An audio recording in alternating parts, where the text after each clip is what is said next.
Oral lichen planes जो कि मुंह में मरीजों के घाव बन जाता है, तो उसके मरीज हमेशा ये डरे रहते हैं कैंसर को लेकर के। उनके मन में हमेशा चिंता रहती है, हमेशा डरे रहते हैं।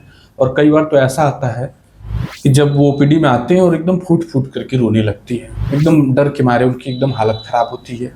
तो इस वीडियो में हम लोग जानेंगे कि क्या उनका डर जेन्युइन है कि रियली में कोई रिस्क है। तो अभी के समय बहुत बड़े बड़े रिसर्च, काफ़ी बड़े बड़े रिसर्च आ चुके हैं जिनमें कैंसर के रिस्क को एनालाइज किया गया है।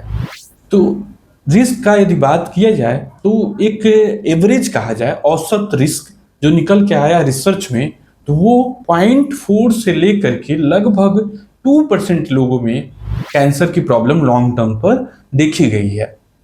लेकिन ये कैंसर जो होने की प्रवृत्ति है वो सभी मरीजों में एक समान नहीं है। ऐसा क्यों? क्योंकि इसके पीछे बहुत सारे फैक्टर्स हैं जो डिसाइड करते हैं कि किस मरीज में कैंसर होगा, किस में नहीं होगा।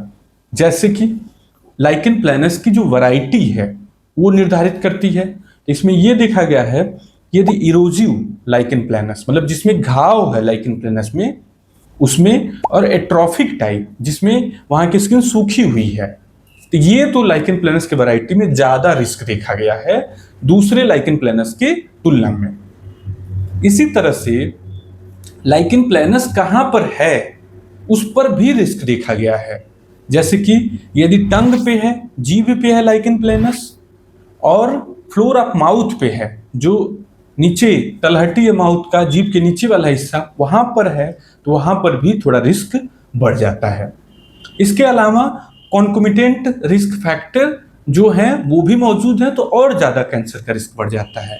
जैसे कि यदि मरीज अल्कोहल लेता है, तंबाकू खाता है, सिगरेट पीता है, सुपारी खाता है, तो इसका रिस्क और ज्यादा बढ़ जाता है।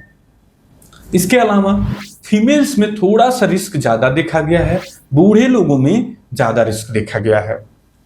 कुछ इन्फेक्शन यदि बॉडी में हो तो उस कंडीशन में भी रिस्क थोड़ा बढ़ता हुआ देखा गया है। जैसे कि हेपेटाइटिस सी वायरस इन्फेक्शन यदि है बॉडी में, इसके अलावा एचपीवी का इन्फेक्शन और कैंडिडा का इन्फेक्शन मुंह में हो, तो ये देखा गया है कि रिस्क कैंसर का थोड़ा सा बढ़ जाता है।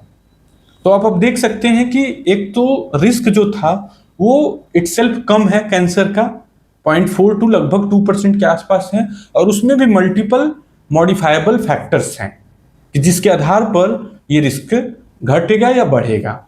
अब जैसे अल्कोहल, टोबैको या फिर सुपारी वाले केस में अक्सर बायस ये पैदा होता है कि कहीं इन्होंने तो नहीं कैंसर पैदा किया, मतलब लाइकेन प्लेनस ना पैदा करके अल्कोहल स्मोकिंग ने तो नहीं पैदा किया, क्योंकि ये खुद भी कैंसर पैदा कर सकते हैं जिनके मुंह में लाइकेन प्लेनस ना हो उनमें भी।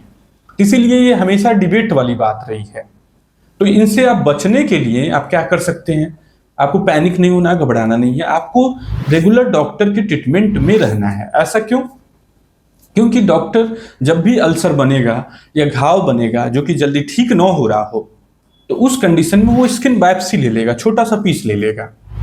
तो यदि बाई चांस दुर्भाग्यवश कैंसर आ भी जाता है, तो जो शुरुआती फेजेस के कैंसर हैं वो बिल्कुल आसानी से हैंडल हो जाते हैं, बिल्कुल आसानी से। मतलब आपको ज्यादा मुश्किल भी नहीं होगी और आप अब निजात भी पा जाएंगे। इसीलिए आपको रेगुलरली डॉक्टर के फॉलोअप में जाते रहना, चाहे डॉक्टर हर बार एक ही दवाई रिपीट कर दे रहा हो, तब भी आपको मिलते रहना है। और जो मैंने रिस्क फैक्टर बताया तो उनसे आपको बचना है, मतलब आपको तंबाकू, सुपारी, ये सब चीजों से बचना है, तो आप एकदम प्रोटेक्टेड और अच्छी सेफ लाइफ जी सकते हैं। Thank you.